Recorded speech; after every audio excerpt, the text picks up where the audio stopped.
एक बार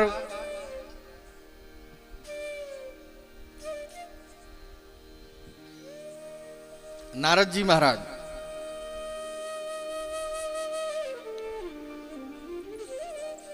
बड़े तीव्र गति से चले जा रहे थे बद्रीनाथ की ओर। वहां पर सनकादिक ऋषियों से उनकी मुलाकात हुई। सनक सनंदन सनातन सनत कुमार नारद जी को जब देखा तो कहा कि इतनी शीघ्रता से आप जा कहां रहे हैं?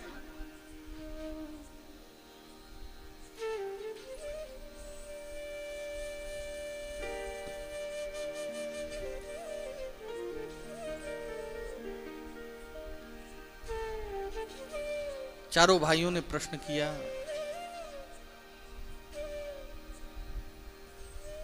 कहां से आ रहे हैं, कहां जा रहे हैं, इतनी चिंता क्यों?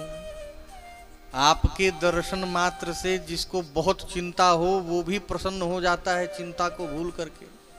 और आप जैसे संत महात्मा मनीषी अगर आज चिंता करने लगेंगे तो फिर संसार का हाल क्या होगा? नारद जी ने कहा कि महाराज देखिए, बात ऐसी ऐसी है कि मैं पृथ्वी को बड़ा अच्छा समझ करके यहां पर भ्रमण करने आया। अहम तु पृथ्वीं यातो ज्ञात्वा सर्वोत्तमामिति। मैं कहां कहां गया, पुष्करम च प्रयागम च काशीम गोदावरीम तथा जगह जगह पर गया, लेकिन सच बताऊं तो ना पश्यम कुत्र चिक्षरम मनस संतोष कारकम कलिना अधर्म मित्रेण धरेयम बाधिता धुना। मैं पृथ्वी को बड़ा अच्छा समझ करके वहां घूमने गया। मैंने सोचा कि भगवान ने अवतार लिया है, चलो थोड़ा पृथ्वी का दर्शन करा मैं। लेकिन मैं हर जगह गया, काशी गोदावरी प्रयाग सभी धामों में गया, लेकिन ना पश्यम कुत्र चिक्षरम मनस संतोष कारकम। मेरे मन में संतोष मिले ऐसा कोई स्थल मुझे नहीं मिला। हर जगह तरुणी प्रभुता गे हैं श्यालको बुद्धिदायकः कन्या विक्रयणो लोभात् दंपतीनां च कलकनम। कहे क्या स्थिति है पृथ्वी पर? कहे तरुणी प्रभुता गे हैं। आजकल हर घरों में नई नवेली जो बहुरियां आती हैं वो सब अपना चलाती हैं। अब सास ससुर का कोई इज्जत नहीं रहा। पहले के समय में सब सास ससुर की आज्ञा से परिवार चलता था, घर चलता था। अब नए नए आती हैं, हमारे हिसाब से सब चलेगा महाराज, नहीं तो तांडव शुरू। हाँ, ये देखिए शास्त्र कह रहे हैं, मैं नहीं कह रहा। श्यालको बुद्धिदायक कहे साले साहब से परामर्श लेने लगे, घर के बड़े बुजुर्गों से परामर्श छोड़ करके, और सारी दुनिया एक तरफ, जोरू का भाई एक तरफ। ये स्थिति हो गई। साले साहब से परामर्श न लें तो देवी जी नाराज हो जाएंगे। श्यालको बुद्धिदायक, ऐसी स्थिति हो गई।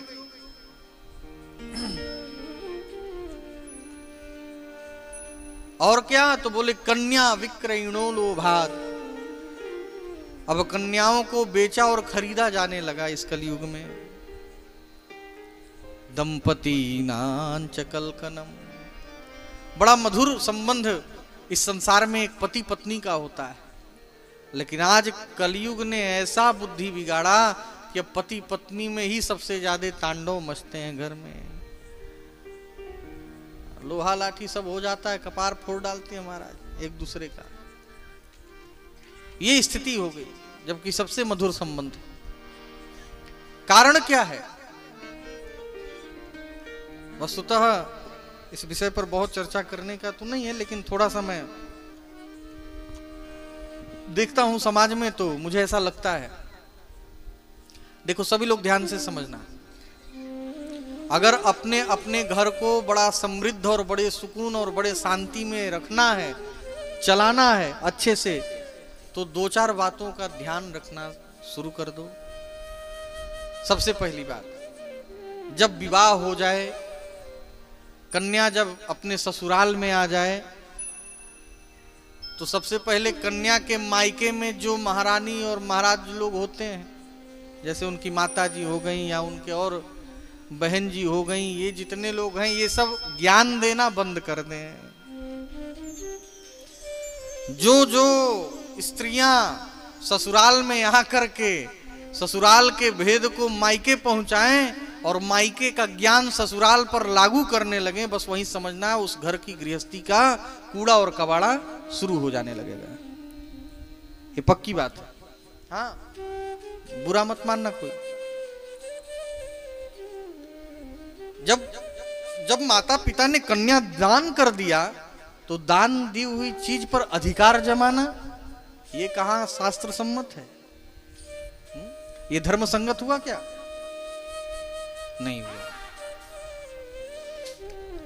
व्यवहार रखो, अच्छी बात है, प्रेम भाव रहना चाहिए, माता पिता है, लेकिन अब आप जब ससुराल में आ गए तो आपके लिए सर्वोपरि आपके सास ससुर हैं, आपके पति हैं, आपके ससुराल वाले हैं।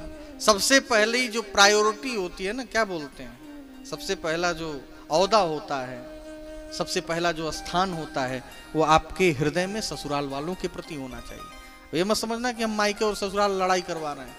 हाँ, अगर आप ऐसा करते हो तो जीवन में सुख और शांति ये दोनों निरंतर बनी रहेगी, ये ध्यान रख लेना आप लोग। और जिन जानी ज्ञान लिहीन तो फिर महाराज गुह गोबर होना पक्की बात है। हाँ, ज्ञान लेना है अपने ससुराल में लो, सास ससुर हैं, और ससुराल में भी चाहिए कि अच्छे से ध्यान रखें, माता पिता के तरीके ध्यान रखें। संबंध स्थापित करना बहुत बड़ी बात नहीं है, लेकिन संबंध को जीवन पर्यंत निभा ले जाना ये बहुत बड़ी बात होती है। हाँ, इसीलिए मैं संसार के संबंध में बहुत ज्यादा रुचि रखना मुझे उचित नहीं लगता है। मेरे गुरुदेव भगवान बताते हैं व्यवहार खूब अच्छे से रखो, खूब बढ़िया से, एकदम जो भी मिले एकदम बड़े प्रेम से मिलना चाहिए, व्यवहार निभाना चाहिए, लेकिन वास्तविक संबंध जो है वो जीव का सिर्फ और सिर्फ परमात्मा से ही होना चाहिए। समझ में आ रही बात? हाँ। तो ये श्रीमद् भागवत हमको सिखाती है कि हमें जीवन जीना कैसे चाहिए, अपने मृत्यु को संवारना कैसे चाहिए। ये बहुत महत्वपूर्ण बात है।